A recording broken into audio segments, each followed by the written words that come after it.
Come and get started on a new mission, a new direction, a new intention. Welcome to 5.8G Alive at Connections 50 Plus. I am Terry-Ann Joseph Brathwaite. And I am Jennifer Gibbons Joseph, catering to all your prospects in the third act of life. Economic well-being, social gratification, personal fulfillment. Join us on Wednesday at 6 p.m. on Connections 50 Plus Facebook page, YouTube channel, and on Gael the Caribbean. Good afternoon, people. This is a great day. And I am so honored to have Jennifer on screen with me to start our show. First of all, Connections family, thank you. Thank you for your warmth, your embrace, your love. Jennifer, thank you. Your tribute it touched me, it healed me, it was so fitting. I cannot tell you how much our journey together has facilitated and helped to prepare me for the journey that I just walked with my mother. I thank you. Our biggest fan, Patsy Joseph, has gone over yonder. I was privileged to be there when I think the ancestors came to prepare her. I was privileged to be able to witness her conversation, didn't understand what was going on, but I was calm and I was collected, I was prepared. Dr. Jennifer Rouse, you are with us in this show today. I am shaking with excitement because Connections is at a point where we are concluding with you a series where we are telling people, time to get real, time to think about what our 5.8G stage is going to be. We at the end of 22, we're going into 23. COVID done. All the carnage has happened. And we are preparing something wonderful for you viewers to participate in. But Dr. Rouse is here as the last on the series, but welcoming us into that new thing, and we get it. People, I am putting myself forward as a personal representation of why life on the 5.8G stage means everything and why we have to be open and honest about getting prepared. We are the sandwich, we are the cheese, if it's salami, ham, butter, water, salt, whatever you put in the middle of the bread, we are the sandwich. And if we do not check ourselves and be honest and be prepared, we're going to have lives that are not what we wish to have. We're not going to be able to take care of those who depend on us, both on the younger spectrum and the older spectrum. And we will not be the happiest that we can be. So this introduction to the show today comes from a place of, as Dr. Rouse says, relief and catharsis. If you see tears coming down my eyes when we're not going to cut and edit, it is because I am filled with joy. I am so happy that I can say to you that I am prepared. I prepared my mother. She prepared me. She prepared the family. And our work that we do is divinely carried. And we are at this point here because we're supposed to be here. And you are listening because we are going to say something that you need to hear and you need to act. So I welcome you all to this edition of 5.8G. I am Terry-Ann Joseph Brathwaite, one of the co-creators of Connections 50 Plus. And with me, as usual, is my dear, dear, dear friend, sister, partner. Who are you? Hi, welcome everyone. And I am Jennifer Gibbons Joseph, the other co-creator of Connections 50 Plus. And definitely, Terry-Ann, I know you're putting yourself out there and we all put ourselves out there. Sometimes you get a response from people, Jennifer, why are you telling people your business? But we believe the only way that we can get that message across and being real about it is if we are on the 5.8G stage. We have the experience and we are willing to share with you. And I am sure in sharing is how you live. And as usual, we have the expert, Dr. Jennifer Rouse with us. Jennifer, I thank you so much again for coming on board and being part of our forum, which we're going to tell you all about, because we are ending the year, as Terry Ann said, with this very powerful forum, having Dr. Rouse as one of our facilitators. Dr. Rouse, yeah, Greetings. welcome. Greetings. And you know, Terry Ann mentioned in earlier, before we decided on having a forum, it was really as a result also of a seminar that you, one of the panelists at the University of the West Indies, had. But even prior to that, I listened in on another seminar that you were panelists on, and I recall that one had, I think I remember having someone from the union, and I don't recall who were the persons in charge of that particular seminar. But when Terry Ann and I spoke, we knew what you spoke about, which about us being ready, being prepared, this post-pandemic, for us to face reality, for us to be real. I really would like, I mean, as we chat today, I know a lot of that information and statistics will come out. And of course, we will flow from there because we are going to be really real this evening on this program. Okay. So we would start by asking you to share with us, you know, a bit of the statistics that you reveal. Even your reflections, your general reflections on where we are now. Yes.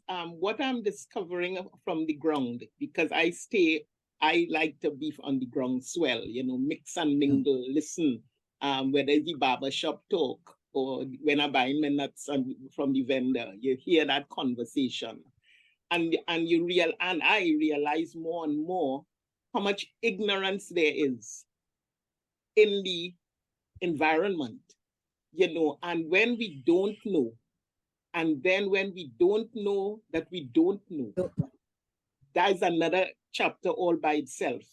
What I'm also noticing, and all of this ties in, is that the whole question, what COVID ushered in as a negative externality coming out of that, was the amount of deaths that occurred.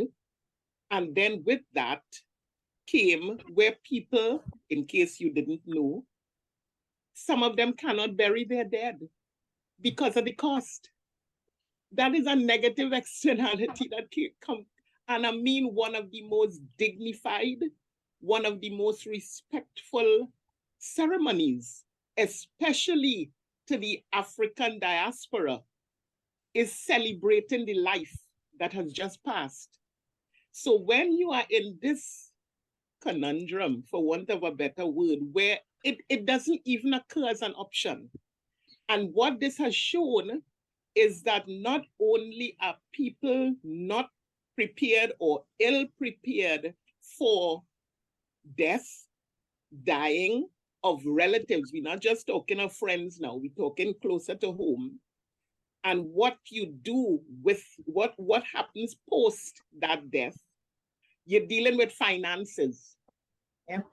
Hard as it may be, in spite of your bereavement, sometimes you are the sole soldier that has to see about all the running up and down. You have nobody to call on because they wouldn't know where to find this document and find that. So you see what I'm bringing in already. There must be order. Even in the one that has died, what was the conversation before dying? What were the things put in place? Some of the relatives or one relative may be the caregiver of that person before dying. Only then, when they realize now crisis, that, oh my God, the money that was being drawn down might have been her pension, which was direct deposit to her account, but you not joined with it. How you access that money, and that's money you could get right away, but not now. Only if maybe you have her PIN or his PIN. Did you have the PIN? These are real questions. Yeah. And so when we keeping it real and keeping it, it is about minding your business. Yeah. And what is in front of you. Now, that is the pre, and I just had a little bit of the pre and the preparation for bringing us up to confronting death as part of our living. Yeah. Because none of us is getting out of life alive. I always keep reminding us of that. None of us. And on top of which, we do not know the moment. You could be in the gym and just collapse. That's it. That's it. And then there's reluctance now in CPR because of all the different infectious diseases and whatever. So that's your story right there. But coming back, not to go too far afield, so listening to the ground and to know that my father, God bless his soul, deceased, he died as President Emeritus of the Good Samaritan Friendly Society. And before, he died at 92. And when I got the what we would call the cojones to actually have a discussion and converse with my father as a friend, but not friend as we think we know it now as a peer. He was no at all. He was my mentor, he was my guru, he was whatever, and he was a person that speak when spoken to, answer when called. So when I posed the question, I said, what was the genesis of Friendly Society? And that's when he said that came out from freed slaves because of the indignity and inhumane way in which they had to bury their dead. They could not bury them. And we're talking about halfpenny pennies, $2, if so much. Yeah. And you would hear this mournful sound in the night, very late, between midnight and 2, where they're dragging their dead in a pitch pine box with an old man with a nag, as they called it, an old horse, that pulling this thing, and they would ring a bell, very mournful. So you would see, because we didn't have street lights, so it would be a lantern. He would be holding the lantern and dragging this body. And it came upon these freed slaves to say, no, this is not how we do it. And we need to form some sort of cooperative where we could bury our dead with dignity and respect. And that's how friendly societies began. Who would question that? Who would know what it is? And it built up so rapidly that 25% of Trinidad and Tobago was in a friendly society. That's where you send children to school. That was the preface to Susu. And then they started running alongside. That's how we did our little loans. And mind you, your annual subscription, when I heard it as an adult, was $7 a month, $7 a year annual subscription. Yet you got dividends for Christmas. Yes. You understand? So everything was written, no computer, handwritten, and I studied them. In the book. In the book. In the book. There was no the big word misappropriation of funds. There was no corruption. So integrity was a fundamental part of how things ran and why the importance. So to know that in my mental archives and come forward now where the affluence now is turned into opulence with the money that some have and don't know what to do with it. And to know we now at this stage where we can't bury our dead, man, that's 360 degrees. That's a sea change.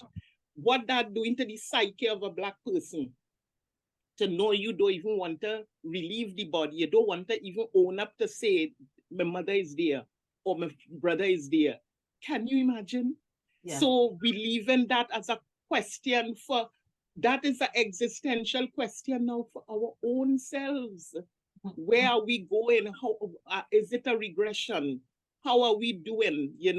So I just again want to laud you all and thank you all for this thing. I'm gonna call it a thing that you all came up with to have this program where we could speak like this from on the groundswell. So here we have, and as I always said with my professor who's Trinidadian living in Washington, knowledge has to come with responsibility. So yes. if we know better, we had to do better. And to do that, we need these interventionists and advocacy and lobbying so that our voices are heard. And I must put in before I end this statement that AARP, which is million strong, that started with two women, talking in the kitchen, Yes. And the husband's laughing outside. Where are you going with this? Then they, from the jeering, they moved to the garage when they were discussing. From two. And I look at the two of you and I say, wow, if they only know where this could reach. So this is the seed that is being planted now so that we could now let our people know. Don't be with and what is doubly hard is in an environment of misinformation and disinformation. So keeping it real has to be more than profound now in its meaning. Yeah. So in answer, just rattling it off, what the statistics look like so that our listeners and viewers could understand we're not going to see all our seniors en masse, but they're here, they're alive. The last census that was done was 2010. And of course, as we know, a population census is done every 10 years. So the next one due should have been 2020, COVID. As a result, the foot soldiers of the Central Statistical Office could not go out house to house gathering the information. However, thanks to the UN DESA, which is the United Nations Department of Economic and Social Affairs, they have published, it's like an atlas, what we used to call an atlas long time, on world population aging from 1950 to 2050. So every country is listed there with a trajectory of how we look. So it is that I went to. And in looking at Trinidad and Tobago, where we will be in 2025, and you could say we in 2023 already, one foot already there. So in 2 years, we are going to be 17.1%. That is 245,000 persons over 60. Over 200 of which are centenarians. We live in. Now, it's good news to know that the lifespan, the longevity is going through the roof. But for the economists, it's bad news in the sense that they cater for when we will be dying. They look at the life expectancy ratio and say, well, with pension, if we put on a little 500 there, they will be dead by 70. Oh, yeah? 70 is now midlife. Yeah. 70 is now midlife because the human lifespan is now 120. So when we make that trajectory, so what I did, if we were 13.4% at the last census, which was 177,600 plus seniors over the age of 60, and we have to reach 17.1 by 2025, then it wouldn't be just one leap and you get there. So I did like a 5-year range and I said, well, okay, if that was at 2010, then by 2015, add on 1. So you add on 1, we should be about 14.4% by 2015. By 2020, we should be about 15%. And you're moving up gradually. By 2025, 2020 to 25, we are about 15 going in 16%. So that by the time we reach 2025, we should have reached the 17%. And by 2050, we will be 30% of the population. 30%. That will be 60 years and over. That is gross. Many of us will still be alive at that time. Many of us will be there. We'll be in our late 80s and 90s. There you go. Check it. So we are talking here now of something that is real. So, and the whole question of burial space, preparation for dying, it will be part of the conversation. And who knows what will be now the morbidity that will be happening post us or going up the train if it is not insect-borne again, or because remember with climate change and the global warming that is happening at the ice cap, it is turning saline solution of the oceans and rivers into more fresh water, which is mosquitoes and the insect-borne. So we right now, although we are in the chronic non-communicable diseases stage, the world is not standstill. We will be moving back into communicable diseases. Started COVID, launch it. So who Yes. knows what will be now the morbidity happening beyond the 2025, 2030, 2035, when we are still alive and now maybe more vulnerable to another kind of illness. You know, Dr. Rouse, one of the things, when I first heard your discussion, one of the things that I reflected on is that our generation, if you go back to when we were in our teens, we were the ones that got the first batch of free education. We were the ones that were able to have a choice and an option, a choice, we could decide what we want to do. Our parents could look at us and say, darling, what you want to do? That was unheard of in post-apprenticeship in colonial times. What you want to do? You have one to, you be a house worker, you be a whatever it is. We were the first to have that option. We were the first to have a reasonable assumption that once you put in the work, you could be university educated or get technical training and so on. We will also be the first to confront the issues that arise in 2025, 2030, 2050. And like COVID, we will be the ones who have to live through the turmoil of the change while the authorities figure out what the solution is. And that brought home to me the reality that we have to be prepared to have a little survival kit, because we'll be in it while they're looking at it and wondering, I wonder what to do about this. I wonder how we could prepare a vaccine. And the bulk of the deaths of COVID occurred while the authorities were figuring it out. So we now, having foresight, not hindsight, having foresight, need to sit down and say, okay, let's be real. What are the things we need? We talk finances, we talk community, we talk get our mind in a place where you're not afraid to talk about certain conversations, like, okay, prepare for the end so that when it comes, your life is not disrupted. And if you are, you know what will happen at that point, you can be at peace in the interim. So it is, I'm so glad that you laid that out in that way, because we are also the ones who big and have sense.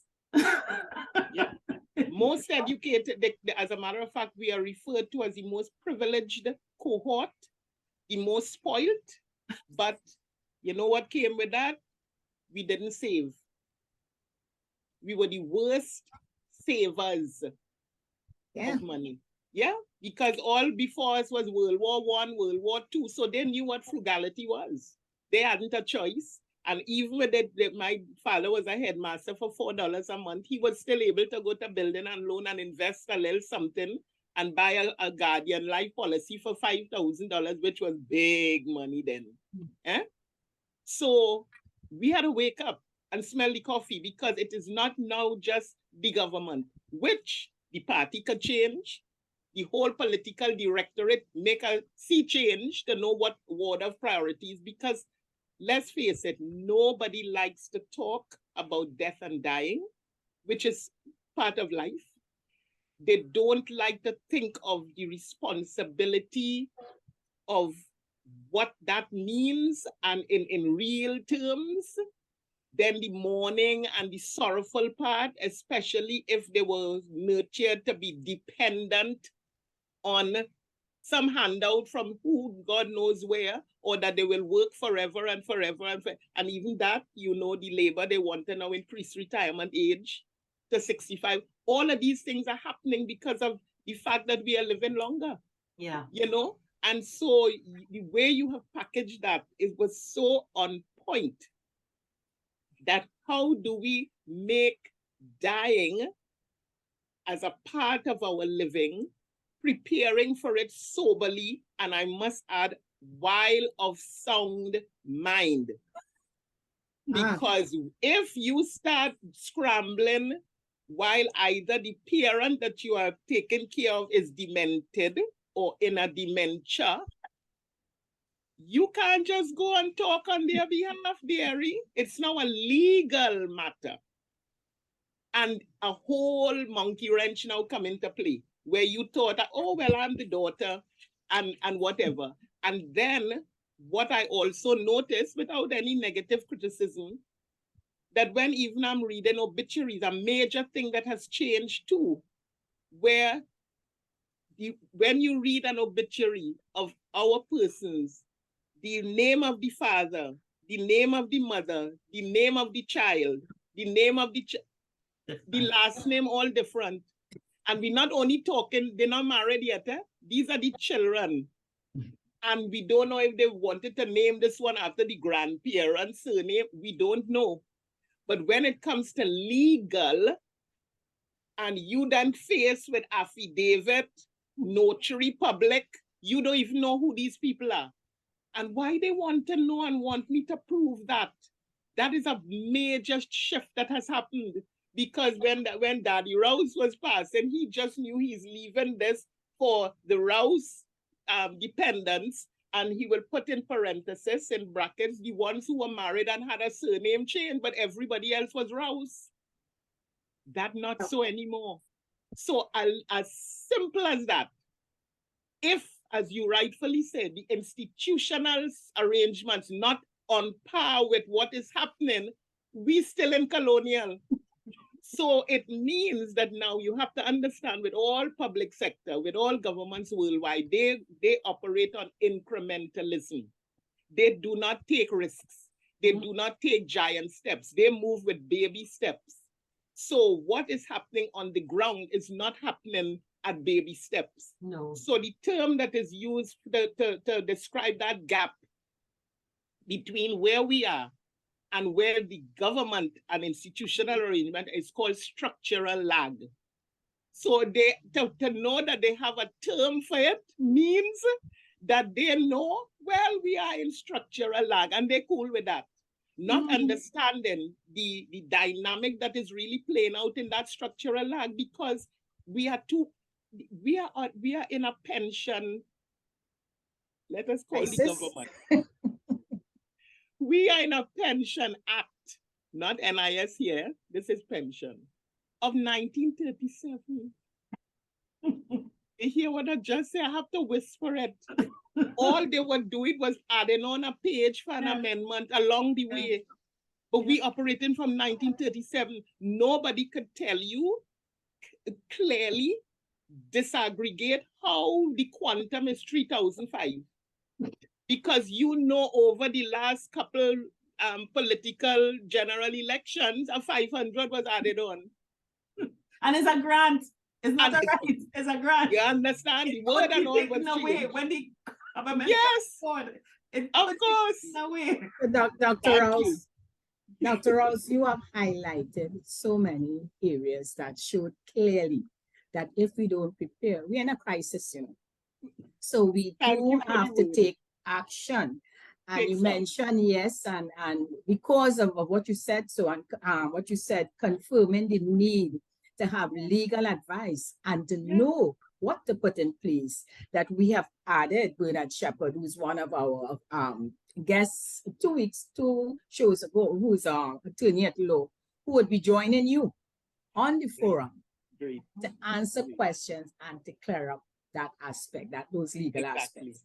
I want to just shift a bit, not too much, from the issue of debt, which is real and we have to deal with, to also include, coming from the insurance field, we would tell clients that yes, that is one thing, that is like final, and we buried it there. But disability could be even worse, you know, and this is real. And many people do not want to face that reality, even if they're seeing signs of the elders with shows of dementia or other type of disabilities. They don't want to admit to themselves this is going to happen, you know, and unless they face that reality and prepare, situation could be just as deadly, if I use it. And severe. Yeah. Or severe. Definitely. burying it dead, because you may have that loved one for a long time in that state. Jennifer, So we need to face that reality Jennifer, and point. look at how best to prepare. Jennifer, let me paint a scenario, because Mhm. that's theoretical. And what many of you listeners, I'm going to pull some people's heads out of the sand right now. Yeah. Because over the last 12 months, I have been looking at my parents' mental deterioration. And because my parents have been married for 65 years and have had friendship for 70 years, you have a partner, my father, who is refusing to believe that his beautiful bride is deteriorating in front of his eyes and actively encouraging denial. Denial of brain deterioration, denial of physical deterioration. And it is a very emotionally charged situation where we, as the adult, big nearly 61-year-old woman, have to deal with daddy and mommy about your end. But again, and I come back to, we could think that is something far away, but that's, there's a saying, that where is your sting? This thing, they say, is not that, it's sin, but it's also unpreparedness. Yep. If we get lost in emotion, and oh God, I can't, all right, I can't tell daddy that he's this, and how I could go in the bank, I gotta look greedy. I gotta look greedy. The ones who are abroad or other people will think are trying to take their money. Right. You are caught up with your own emotional reality. But had I not been in this and been a listener to grit my teeth and say, Daddy, mommy is deteriorating. She thinks Christmas is happening in July because she has dementia. And we've got to do certain things. And I will say it now because arrangements in place and everything done. I think I'm getting by the skin of my teeth to do the joint accounts and stuff like that. And it was with his protest.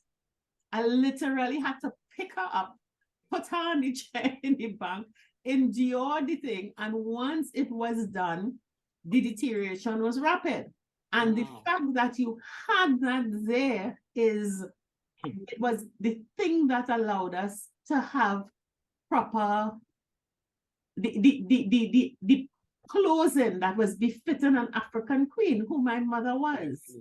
And you heard the trumpets, and the drums. And it was because you put the money issues in place. You made sure that the FIP in the credit union to pay for the funeral, which came from the friendly societies. It came through the friendly societies into the cooperatives, and go back to the conversation we had with Keith Belgrove. Go back and look at it. Yeah. So the money to bury her was there. We were able to shift her monies from all kind of crazy different places into one consolidated account that one person, myself, was in control of. I was able to have frank conversations with my siblings to say, look, this is what I'm doing, and put my foot down and say, don't be too bothered about what you trust. I will give you the accounting after. But somebody's got to take control. There you go. And we need to not be caught up with other people's emotions. Yes. When we are looking straight at chaos and catastrophe and feeling sorry for, really, you'll end up feeling more sorry for yourself at the end of the day. Yeah. That you hit it. You'll end up feeling more sorry head. for yourself at the end. Why didn't I? How come I got?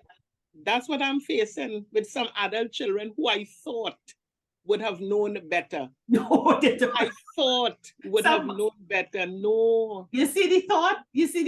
Yeah, and boy. also, let me say one other thing. We get caught up in Christmas and the now. All right, I come in for Christmas. The crisis is now. Show up. Show up. Because the worst pain that we could go through is when we had plans to come for Thank you. Christmas or for the birthday or for the anniversary. Correct. When you are being told, now is the time to Now. come. The event Correct. is their deterioration. The event is not Correct. a funeral or a birthday or Christmas or sometime to come. The event is be real about what you see in front of you. Correct. Sit down there, strip the emotions, decide who will be in place. And when you come to the forum, you could talk to Bernard Shepard directly about the legal things and get it done. And you see what happens when they come in that little hiatus there before the ceremony is a mirror, you know, man in the mirror. That's the part that scares the life out of them because they see themselves. They see their vulnerability to their own mortality. Yes. They start questioning, boy, are you ready for this, boy? At all levels, eh? But it is done with rapid speed, you know, but you will see it on the affect. That place of, I don't really want to talk about, some storm out of the room immediately because they can't handle it. They tell you that, I am not ready for this. What you talking to me about, then some tell you vehemently, take care, you cremate me, you know.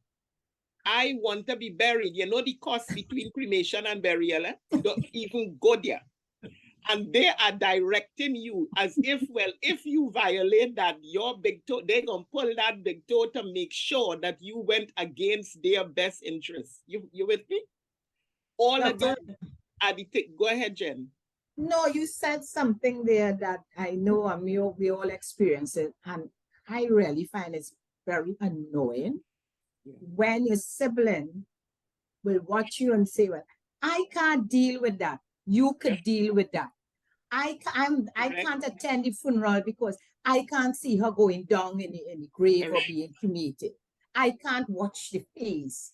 I can't, and they can't do anything but sit at the side and expect and say, oh, you can do it. Oh, you can handle that. You have the personality, you have whatever. But at the end of the day, after all is said and done, they are still looking at that legacy aspect of it. Definitely. I like that they also deserve a part of whatever it is. Correct. Or even prior to that death, want to have a say. And they say always, and you mention it, oh, they don't want that bury, you want cremation. You don't want this one. But on the other hand, they can't deal with it. And I really, it annoys me to the hell. And I think that is what creates a lot of that conflict among loved ones. And you have to, I promise to do something. I promise that serious decision making. I promise to do something because I promise I will record a discussion with my siblings to ask them about their reflections because I know I was described as who she thinks she is.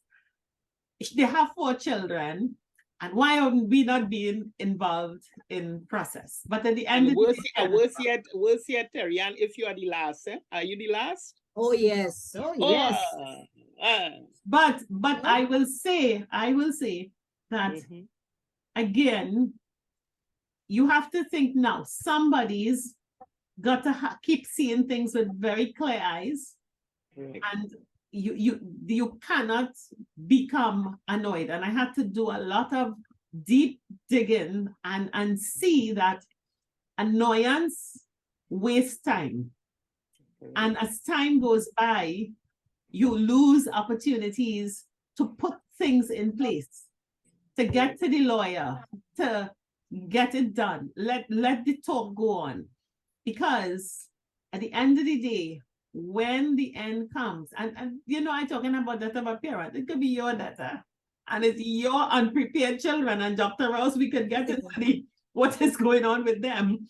You may be talking about your parents, but it could be your untimely demise, and you have not put your business in place, and you leave severely compromised parents, compromised with mental capacity and health, and unprepared children who have no idea how you go about managing life.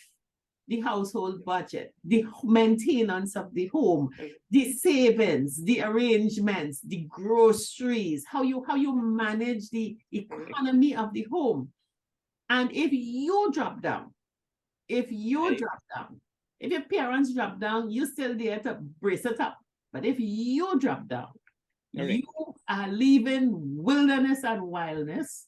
And that, Dr. Rouse, is something we could probably segue into now, because this generation, these young people that we feel will do for us what we are doing for our parents, they don't have our capacity. So let's get about that now. Yeah, because the stark reality of what I see a lot, of course, with the millennials, a major thing that I have noticed with many of them, they're not curious in asking questions, like if even we preface something, well, in my day, well, that's like a red flag for them. Oh Lord, there we go again, kind of thing. Now, of course, like everything else, this is not one size fits all, that all of them are like this, but a critical mass of them, this is their thinking. Because remember, we are leaving a world for them that is yawning temporariness. Live fast and get rich. What is rich? Get rich quick and die while you trying. Die trying, everything jobs. They're on contract. They don't know about pension. Nothing is permanent or long term. No. Their jobs are transient and portable. They love how COVID sent the virtual world in with a bang. Everybody suits them. That's right. And as a matter of fact, I can't remember if it is here alone or if it was at a global stage where they have asked their employers to just work 3 days a week. When I listened to my nephews back in the day, now my nephews are now in the 50s, and I am like in the late 50s. So they will be the generation X with Obama and they, which begins from 2025 to retire. Because the baby boom, the last cohort will be retiring in 2024. Good? So you see the transition. So that's how my nephews and nieces have brought me into their Zoom chat, because they realize, listener, Auntie Jen, we need to knock on your resources to know how we beginning, how we starting. And I will say this, as I happen, well, I don't leave anything to chance. I was driving a day and I was listening to one of the radio stations, and they had a guest, a woman who runs her business. She runs more than one business. And she was stating where a lot of people mistake the fact that pension is like your salary. Your pension is not your salary amount. No, dear. So if you used to work for 16,000 gross or 20,000, your pension could be 3,500. And NIS plus for good measure, hopefully that you worked for more than 750 contributions. Yes. Some of them again, because we're talking responsibility here. The onus is on you, the contributor to the fund, to check every so often with NIS to see how your statement looks. That statement generated in minutes. You give them your number. Some don't even know their number. They don't know it. No. Dr. Rouse, I must say that, Terry, and we do transition retirement programs. And at the start, that's Terry, at the start we say, do you, and these persons, the participants, just some of them within the same year, they're going to be retired. Jennifer, they retire at the end of this month. I'm telling you, somewhere along the line, companies tend to send them when in the last year or few months left. Thank you. When we ask that question, do you know what your retirement fund would be like? Have you checked NIS? Have you? It is amazing how they would just stare at us and say, no. We have asked companies now to give them a statement, at least give them an idea what the retirement fund, etc. And they all complain when they open it, because they give them at the start of the session, they would hand them, for confidentiality, etc. And they would open it, and the faces would be like, only that, not aware that. Thank you. Thank you. It is not It's a the real same. Your reality check. pension and your Yes. salary is different. So I just wanted to Totally. stop there and let you know, because that Correct. is such, I mean, that is That, real. and That's that a is fact. your personal responsibility, because what we used to see, because when I worked at BWI, I ended as the pensions officer. When you get that statement and saw where, let us say you working from 1972 when the plan began, so your contributions going down. Those were the good old days where unions used to have the negotiations, and every 3 years, Yes. you know, you're getting your increment, so the contributions going accordingly. Some people out of the blue, they work the same place and maybe just went on a little vacation, come back and notice on the statement 3 years with no contributions. Well, cardiac arrest. Cardiac arrest, because they know it wasn't maternity leave. It wasn't where 3 years of contributions have disappeared. If they didn't have time now to go back and check and realize, oh my God, that was when I really took a little break and I went to work for somebody else who was paying NIS. Then they realized that employer never submitted the contribution. Yes. And the firm closed down. So when you happily thinking that you have reached your 750 contributions to make you eligible to get pension for life, a whole 3 years missing. So you were just like me, and worse yet, if you were short by 700 contributions, the NIS officer is not going to say, well, ma'am, you know, as you reach so close, you could pay up. No. Dr. Rouse, no, it's not 700. It's if you realize you had 748. 48. Not getting any cardiac arrest. for life. No. It happens. 2 weeks. I tell you, it happened 2 weeks. 2 weeks were missing.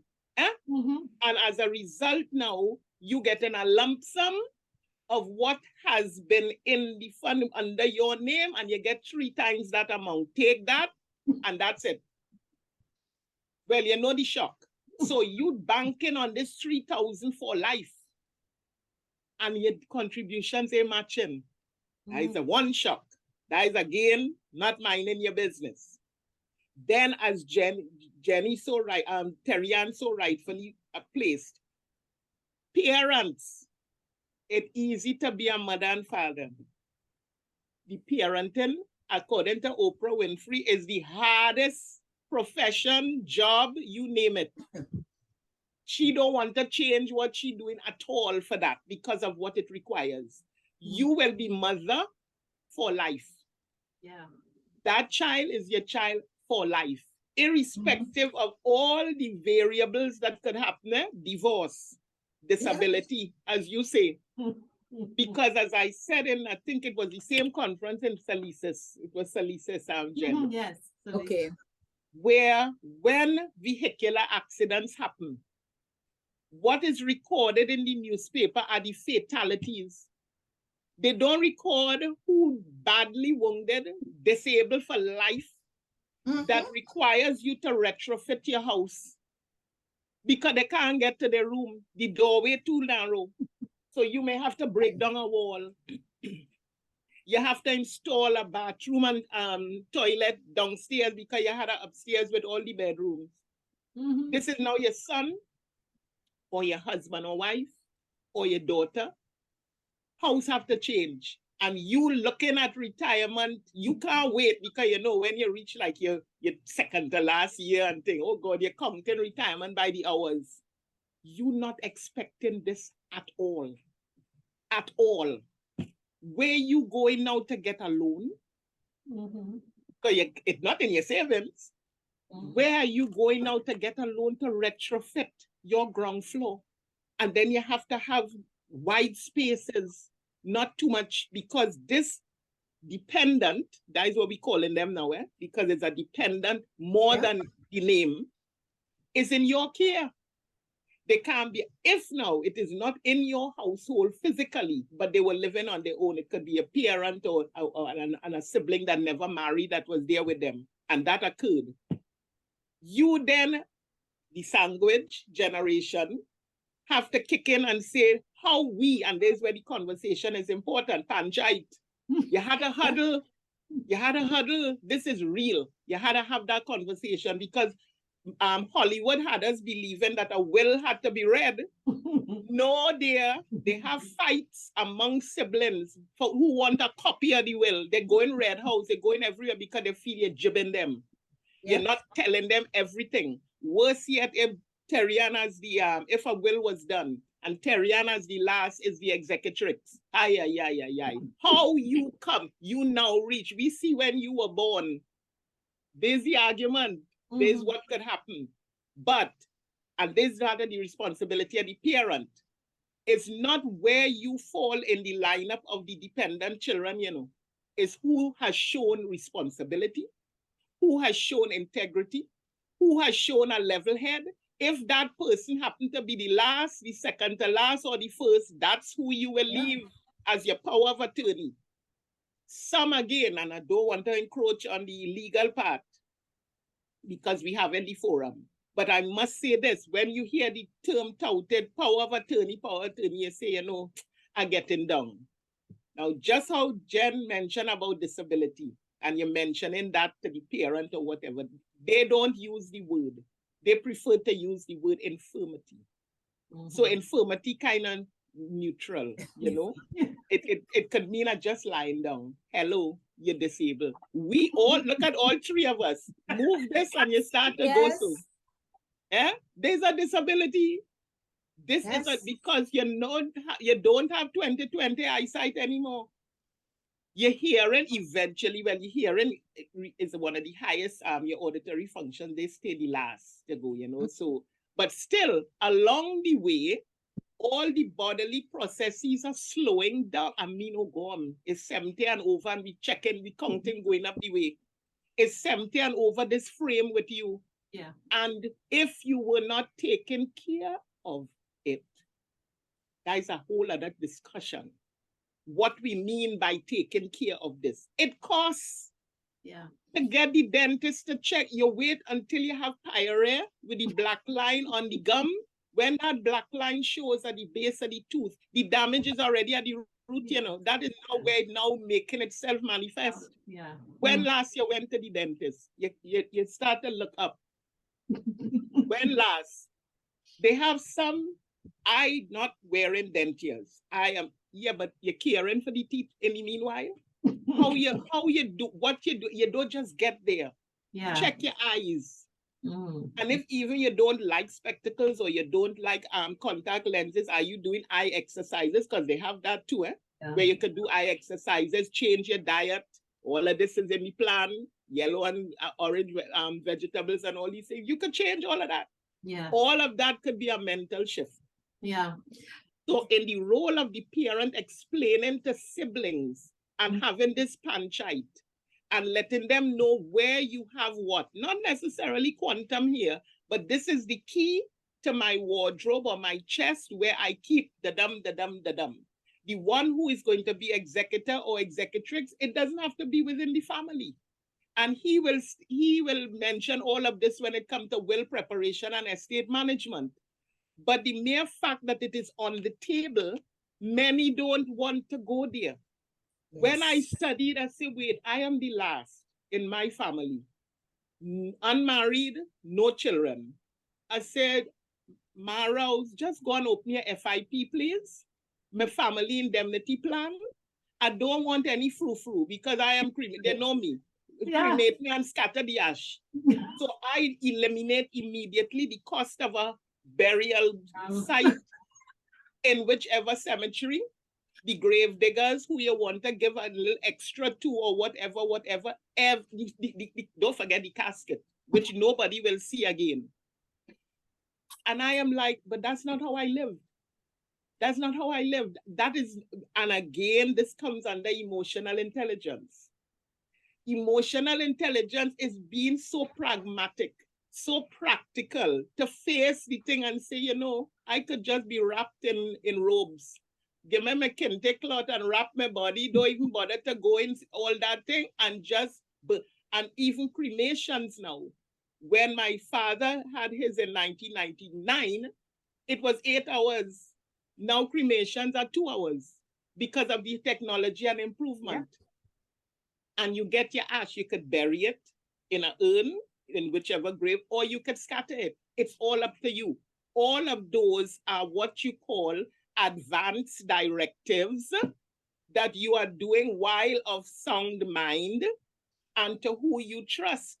And all the vagaries and all of that of what goes into that preparation, that will be handled by the legal person. But I'm just saying, women again are still traditionally marrying men who are older than they are.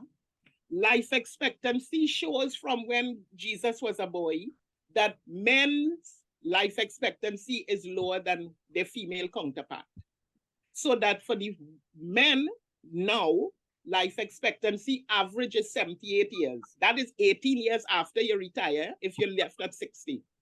And for women, it is 81 average. So many of these women are now alone, widowed. But would you believe what is the largest group in our demographic among senior women living alone, the unmarried? They never married. Some have no children, but some may have had one or two and just have one or a grandchild. They never, well, I am one. So who burying you? Who taking care of it? Let us say I lived 102. Who know about the division of aging that was established under my tenure? Yeah. They might just say, oh, that is the lady that smile a lot. If somebody alive to remember you. And so remember, as we live longer, we bury our friends and our family. Thank you. So we dealing now with bury your friends. The heading to what you just say is loss. Are we prepared psychologically, emotionally, physically to deal with loss? Now, this loss not only covers warm bodies. The main one that I see affecting most of my peers is loss of independence. Oh. You see, when they have to park that car,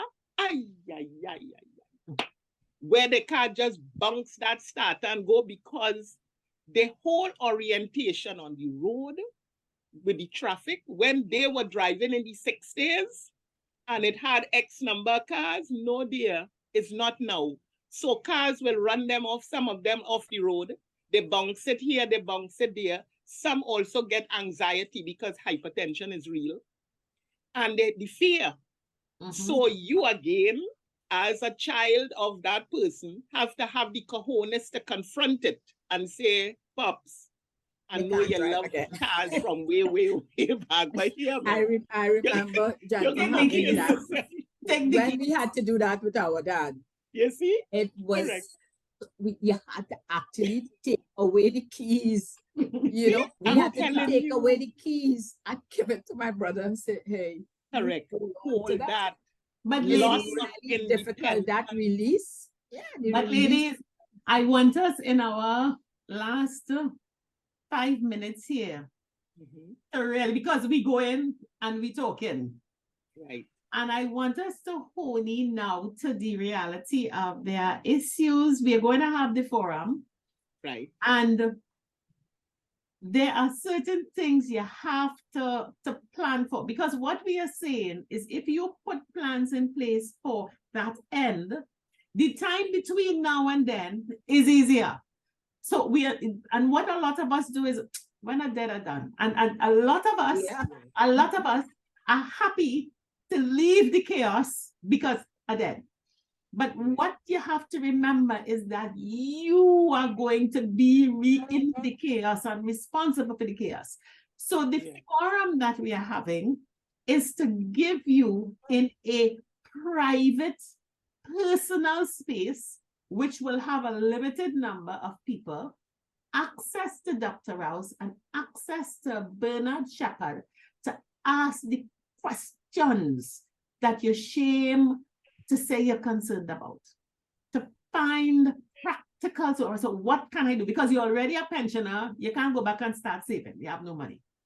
you check the NIS, well, you know what is the case with the NIS. You had a big hototo salary and they tell you, God, you qualify for 3,000 pension. You thought you would get the maximum of 4,500.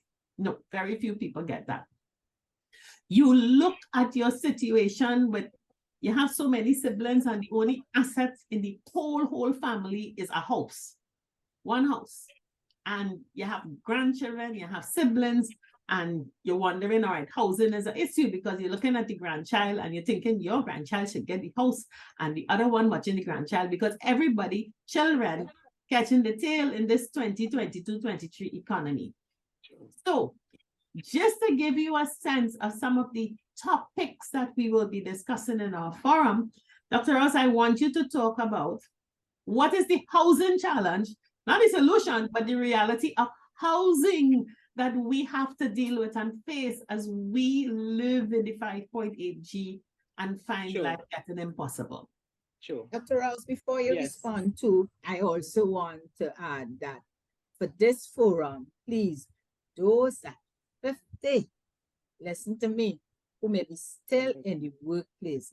This is, to me, is really critical for them because they still have time to prepare, you know, and that. So, yeah, I just wanted to mention. Plug, Jen. Thanks for that plug, because I even aim it at those who are in their 40s. Because when even we started retirement planning under the Division of Aging in like 2000, and I think it was 2006 and coming forward, when we saw the reaction of those who were like 55 and over, where we thought, well, that's good enough for retirement, and the dread.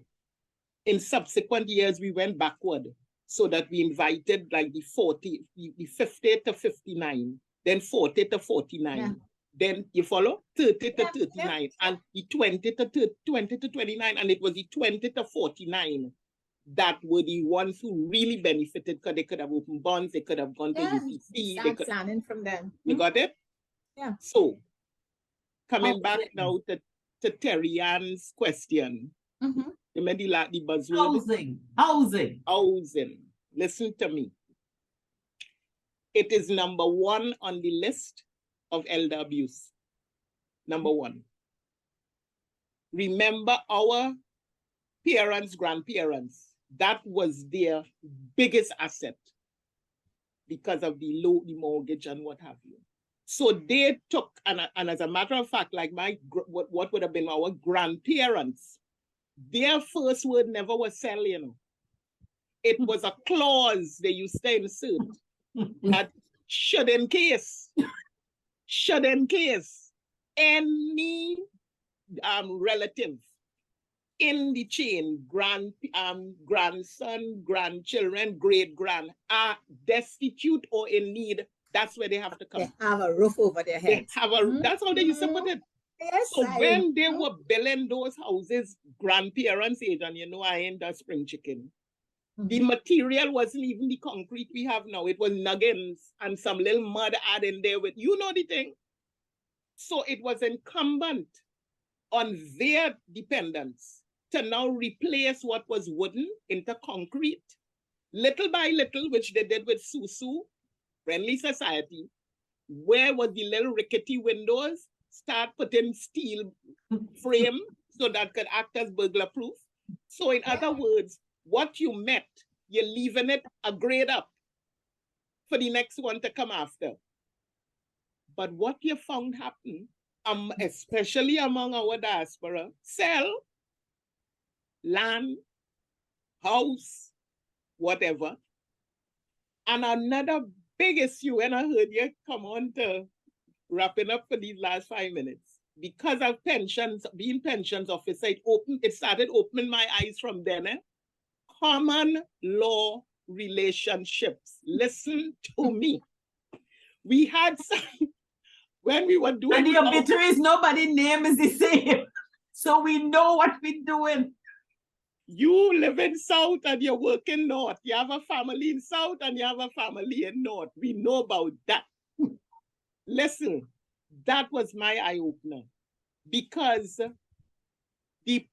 and I have to say poor, not meaning poor as in means or anything, but poor as in not knowing. Unfortunate.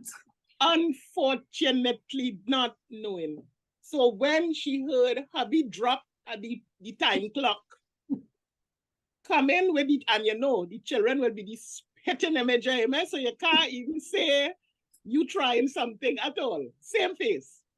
And she is bird and all the world is blue. Yeah? I was surprised that some of them even knew where the office was.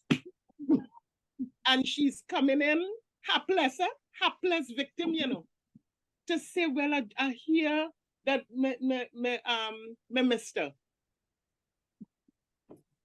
then finds out. And at that time, when I was working, there was nothing provided for common. It had to be the wife. Legal, yeah. You have to have your papers. Now, this legal, who separate physically for the last 20 years and gone Brooklyn. We didn't have email yet, but you know she get the news? As Miriam Makeba tune. You remember Miriam Makeba? Where did the naughty little flea go? Flying by the next flight. Only want to know where to sign. With a marriage certificate. With the marriage certificate. Then you know that you have to get a decree, Nisi, but that is only to help you change your note. If you didn't do absolute, you're not, hear the word. You're still married. You're still married. Well, some of them collapse. They didn't know. It's real. It's really it's real. Yeah. So that's one caveat that we have to address when we're dealing with that. Because it's only when we really started having those public open fora and the audiences started getting bigger and bigger and bigger, those were the ones who were asking most of the questions. What is going to happen to me? Because I have the children, I have all of this, and what about where the house? The house I'm living in, it is not, and my name is not on any deed. I have not been shown any deed, any piece of paper saying what is what. And of course, in the legal fraternity, and the attorney will tell you the hierarchy in which the claims can come. So that if even you were living together, you have to have that affidavit to prove that you were in a common law relationship for X number. If not, the hierarchy going is your parents are like, oh, you're not married. So they'll start with maybe the parents and then come to siblings and then coming down. You way down on the chain. You after the cousin. You after the cousin. Yeah, after the cousin. You understand? Just that signature and a piece of paper. And that is really critical. It is so real. And we have to know all of this, as we're saying, coming under this umbrella of personal responsibility. It's not about spying. It's about having a conversation, you know, level with me. I know so might be just level with me so that you have an idea of, and again, we come back to the women who are single, never married, and have their homes now. These own their homes. Because we're talking property, yeah? Listen to me. Some of them never made any provision, not even for a pupil that they might have taught that was close with them, nothing. I saw with my own eyes, there was one in the Newtown area. That woman, I mean, if you saw the auntie, her piano, everything used to be in mahogany and shining bright. I knew where she lived. And I'm passing there a day on my way to work, and I see like pipers in the gallery. I know they are pipers because those who I saw connect. I mean, you could just look at how they dress and the hour of the morning. I said, nah, impossible. Because I knew the woman who took care of that. Nothing was in place. It was only she and a brother. They were the only two children. He was, I think, abroad. She passed away. No paperwork. The house just there. What do you think? So they occupy it. Yeah, they occupy it until I don't know who ran them, but I know the property ended up being sold, but I don't know who submit that, because you know, hanky-panky going on there, because there are people surveying, looking at places that not looking active. Yeah. And now it has a business place erected on the spot. And no idea of the history of who Your was legacy there. disappears. The Your legacy legacy has gone. disappears. And what I speak with millennials, and I must say this because all of this is part of your property, because all of that will be answered when we know what are your assets, what makes up your estate, because some don't know what constitutes your estate. And the millennials, I speak with them all the time, they tell me, Claire, I don't want any heirlooms. I don't want any heirloom. What is all of this you telling me? Nothing to polish. No, I don't want silver. And what was the other one? Is silver. Brasso. No, I don't have time. As a matter of fact, they're looking for little houses. Little houses with small space. Thank you. A little condo. A little condo that when you turn, so this is the fridge. When you turn, so the bed could raise up and latch. Yeah. So No that you garden get to take care of, nothing. That's it. No, They no don't want power that. washing of anything. No. But No. listen. And last point, Terry, and because we know we want to wrap up. And this is a point that we must remember to ask of the attorney to drill down. When we talk about the power of attorney, there are two kinds. You have the general and you have the specific, and many of them just sign to the general, which means that person is now in your shoes, and could sign for anything that belongs to you. Whereas the specific, they could say, well, you will handle my car, make sure it's serviced, you will handle my account in RBC. They must know you have 2 other bank accounts. You only telling them specifically. Those are the drill downs we have to get. But I will say one thing on that, and it's we are such untrusting and fearful people. We don't trust nobody. We don't trust anything because we believe that what we own is so precious to everybody. And we want, when we do powers of attorney, we want specific because you ain't doing this and you ain't doing that. But I will tell you from my experience, one of the things we need to get over that fear, and we need to decide on the person who will have that general power. Because unless someone, and the thing is, the powers of attorney are useless if you die without taking care of your assets. It ends the moment your eyes are closed. If you die or you are mentally unstable. But if you become disabled, if you become, for some reason, unable to take care of your business, you must sit down and look at everybody who is in front of you.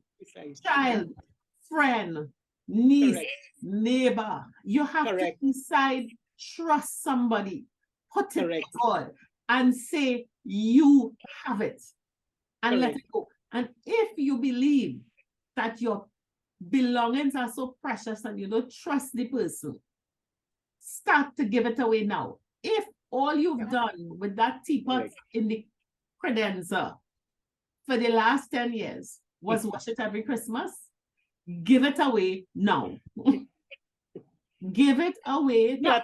All you've done is you have to declutter, because all that will happen is on your demise, those things that you believe are so valuable, the person will come in and they're going to have a garage sale.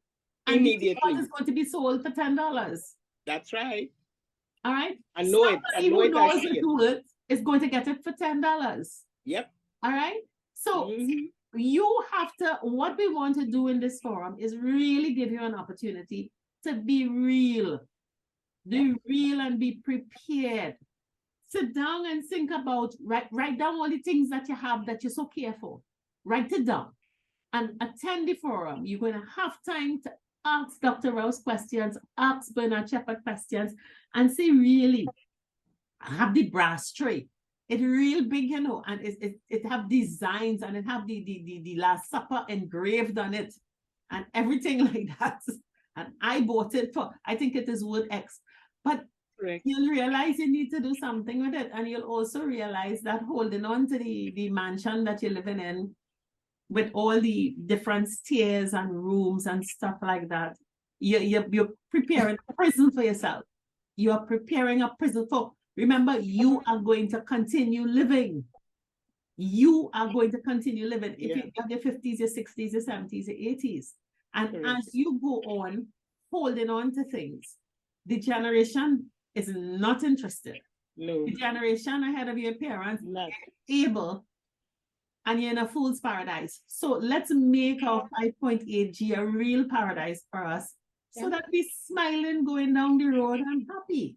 And Terry Ann, you hit on something, maybe unknowingly, but because of our processing through what you're saying. With all of this that we have spoken of for the past hour or so, and may want to invoke fear and dread of even approaching it. In every threat, there is opportunity.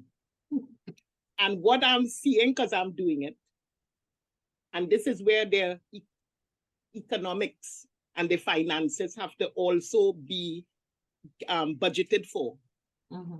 Sell the car, and there are young, this is where I want to make sure this is brought up in the forum.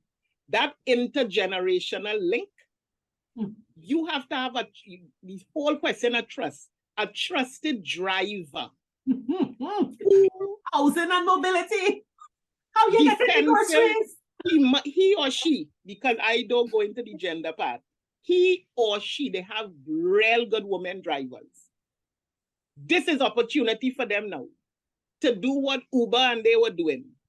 I saw it with my eyes, and it's a student who is a mentee. She's a PhD student who is one of my mentees. Is she opened my eyes there? Because I said, but how are you reaching all these places? And she moves very quickly. How are you reaching all these places? You going down south now at this? She said, Dr. Rouse, I have the 3 names of guys. When I tell you, on point, you know. Because here what our generation looking at, reliability, dependability. Don't tell me 7-ish. Hello, I want to reach Queen's Hall before the crowd reach, and I want to be there like 15 to 20 minutes before the thing starts. So you had to reach me at 6:30. One strike and you're out. That's how we have to hold them to it until they get accustomed with these people, because each has to realize that when you do me right, I tell them 10 of my peers. They don't realize that even among the women, we have networks so that you don't always have to sell the car up front, because one could drive, one could just be the driver. He may not have a car, but the trust. So he seeing about your movements, or she, that's a job. That's work. That is helping you to help yourself, and at the same time. But Dr. Rouse, the thing is, you have a gig economy. You see the house, and the other thing that we have to think about is how we eat it. Because you see this thing about going to the grocery and buying a bag of flour, and about what you need are meals. You don't need groceries. Meals. You need meals. There's an opportunity. And when you say meals, dear Terry Ann, this is age-friendly. Diet plan. We're not telling you not just no salt and no most things here. Tasty. Because I was telling a friend this, Trinidad's culinary cuisine could be part of our GDP, you know. Of course. We are known for our food. So you're not going to, because as you get older, you eat less. You don't want the heavy carbs. You don't want all of these things. Everything would be measured. You could imagine you have that packaged, affordable. With this reliable group that you know gives you the service, the warmth, and you know what will happen, what you will call solidarity. That's the word for it. Solidarity benefits that you can't quantify. Next thing you know, the bonding you get, because you're doing like a Meals on Wheels, eh? Yeah. But the bonding that you will get with that senior, who will give you some oral history. You will look forward to going to visit, because you know when you go by Jen, you know you can't just drop off the thing just so you're going to spend a little 10, 15 minutes. And we talk about community. We talk about community. We talk about so definitely. That's what. So definitely. Yeah, and so it is an opportunity for them to join our forum, because all these solutions. We only whetting their appetites. Yeah. Yeah. You will come. There are so many solutions Of to course. make our lives comfortable. Without the government, this is just personal take ground level. responsibility and not Thank you. depend on Correct. others. And So, yes. remember, Jennifer, just to say, the crisis is coming. It will start in 2025. The government will take 2 years. The global government will take 2 years Yeah. to figure it out. But while they figure Correct. it out, we have We to have to take survive. action. We are Thank at the vanguard of the whole thing. So, people, this was a different 5.8G. You're going to hear more. We urge you, get registered. Space is limited because we want to be able to have a limited number to allow every question that you have. We can't be on Zoom for 8 hours. No, we have to go Right. and sleep. But Correct. allocate about 3 hours. Dr. Rouse and Mr. Shepard are going to do their presentations. Write down your notes, write down what you're concerned about, reflect, say your prayers, go deep in your heart. Have the concerns written down. It's going to be confidential. If you want to turn on your camera, turn it on. If you want to change anything, change it. Nobody will know what you're asking. Correct. Correct. And the answers will be there for you. So, Jennifer? Thank you. And we have the registration link. So it's just a matter of clicking. You didn't give them the date. You didn't give them the date. Yes. Oh, the date, because we're gonna put up, well, we plan to put up the flyer and Okay, do good. We could say, we still have to say a it. video clip. But the Sure. date is on. So the date is on Tuesday, the 29th of November. So you just have about 2 weeks, but that's a lot of time, still. So it's on Tuesday, the 29th of November, which is this month, next 2 weeks. We are looking, our time is from 6 to 9, very convenient. So after your work, you can go home, relax, and then click and be starting then. The cost is only $300. Only $300. And we have any 2 top professionals in their field. Yeah. Great. Well, you all have me so pumped. I smile in here like a Cheshire cat as if I am not even a presenter, but can't wait to look forward. Imagine how interesting. Oh, You boy. know, Lots I and lots mean, of because information. it is so fertile. The time yes. at which we're doing this is so right. And the last major thing that I would have liked to do before leaving the Division of Aging was to establish a national plan of action on aging. And I had as the theme, building age-friendly communities. Would you believe? Wow. And look, we talking You're it. doing it. We doing it. Yes. We doing yes, it. So I didn't have to be there.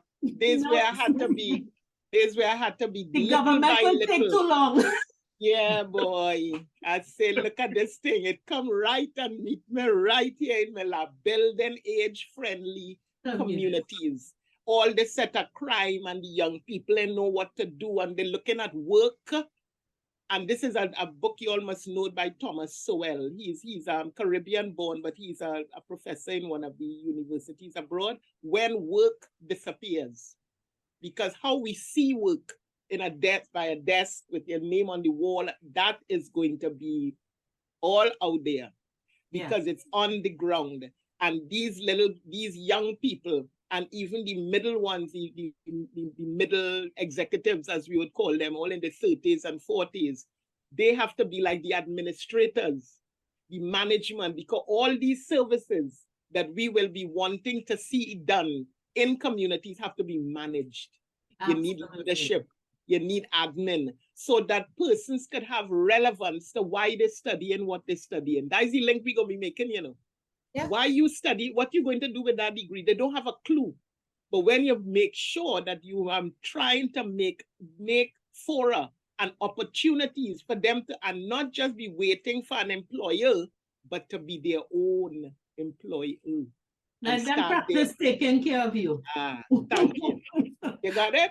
Okay. Yes. I bless both of you. This has to be serendipitous. Yes. That you have come into my space and I am in your space. Absolutely. And that this is really happening. All good. Absolutely. All good. You. So thank you. Looking forward to being on the forum. Definitely. Great. Heart and soul.